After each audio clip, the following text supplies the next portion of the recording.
Mga kapuso, tagaktak na ba ang inyong pawis dahil sa sobrang init? Abay, maghanda pa dahil ayon sa Pag-asa, mas titindi pa ang init sa mga susunod na araw. Yan ang tinutukan ni Marisol Abduraman.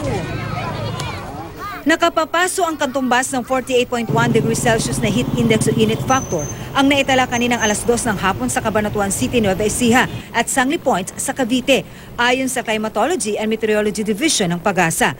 Dito naman sa Metro Manila, nasa 34.8 degrees Celsius ang aktual na temperatura na umabot sa 39.6 degrees Celsius na init factor kaninang alas 2 ng hapon. Ang init factor ay ang temperatura na nararamdaman ng isang tao kasama na ang humidity o alinsangan. Mainit po. Sobrang init. Ramdam na ramdam ito lalo na ng pakwan vendor na si Mark na tagaktak na sa pawis kanina. Ay wala, tumatambay kami pag yung mga tangali na ganung oras. Kaya ang ilan nating kababayan para-paraan para maibisan ang matinding init. Naglalagay po kami ng mga ganito. Opo. Tapos, ito. Opo, ito. Bakit? Kasi po mainit para hindi rin kami masunog.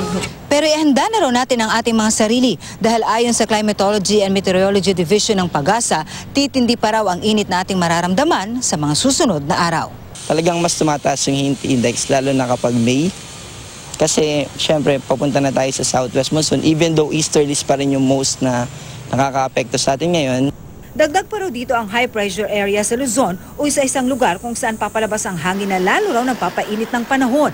Bagamat may tsansa ng thunderstorm sa hapon o sa gabi, payo pa rin ang Pag-asa gumamit ng mga proteksyon sa araw, gaya ng pagsusuot ng sombrero, sunglasses at paggamit ng payong. Makatutulong din daw ang pagsusuot ng long sleeve at mga maluluwag na damit. Hanggat maaari, iwasan magsuot ng mga dark color.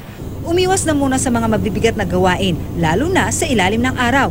Ang mga ehersisyo, kung maaari, gawin na muna indoor.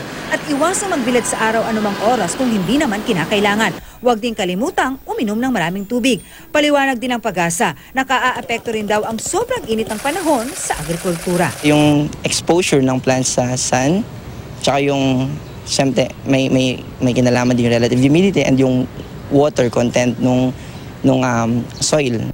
Marisol Abduraman, Nakatutok, 24 Oras.